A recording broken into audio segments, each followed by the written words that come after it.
So if I'm a corporate leader, and I look at myself and I say I'm a corporate leader, so I'm trying to drive business. And I could tell my people that look, we will grow big, we'll be a big business house, you all will have higher salaries, etc., etc., etc. I'll send you on holidays.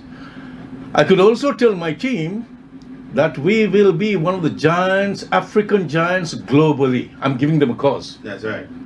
I'm saying we will be one of the largest MNCs from Africa ever to have existed. I'm giving them a cause. I'm saying you guys work, you have your reward, you will have your material rewards, you'll have your salaries, you will grow. But imagine 10 years down the line, your organization is seen in Europe, in Asia, in Americas, in Australia. How would you feel about it? And that's tapping into the emotional and perhaps in some ways into the spiritual realm, because you're saying that I'm going to make Ghana great. I'm going to contribute to making Ghana great.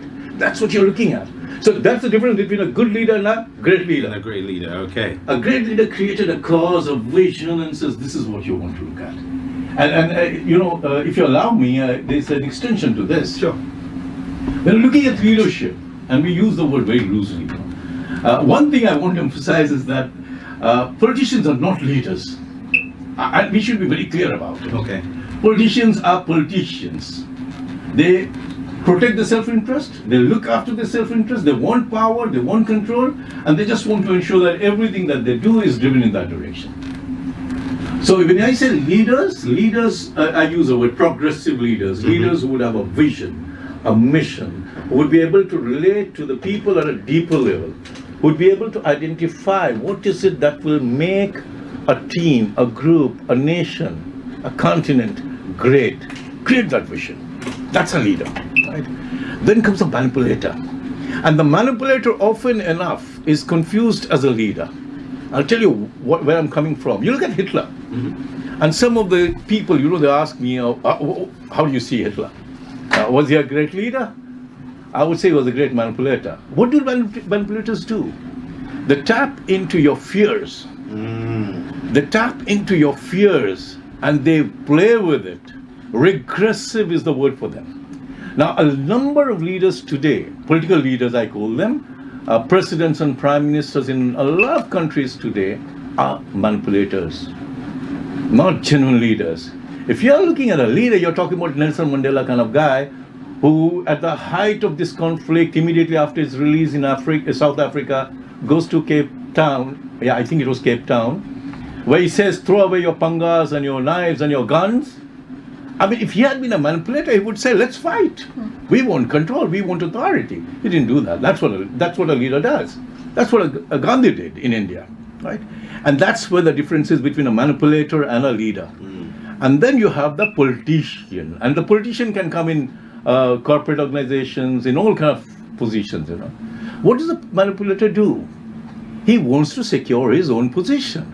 So even as a corporate boss, as a general manager, as a vice president, as a president, as a CEO of an organization, I want to make sure that I secure my position. I would want to show growth, not because I have a vision for the organization, but because I want to make sure that nobody touches me.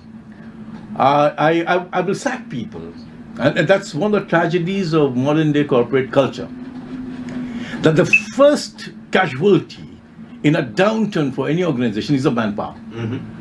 And I've always maintained that just doesn't work. And that's bad leadership.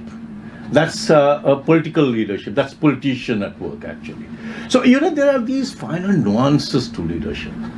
Unfortunately, and I've said this for a while now, since Nelson Mandela, we haven't had a single genuine leader globally. And I say it very emphatically. I mean, some of the people have argued that, what about Barack Obama? He was not a great leader in the same league. He was the first black president, fantastic stuff. But if you look at his legacy, there isn't much that he's left behind, honestly speaking. Somebody gave him the Nobel Prize, and I remember one of the interviews, he sat there and he said, even I don't know why I was doing it. Right? So the point I'm making is, when you look at leadership, and somewhere the world has to turn around to progressive leadership, not manipulative leadership, not regressive political leadership. You need to turn around to progressive leadership, actually. As it's unfortunate that great conversations like this fly past so quickly, we're going to be ending this shortly, but I know you're going to be around for a bit. I'm here. And I think that we need to dedicate a lot more time to the concept of leadership.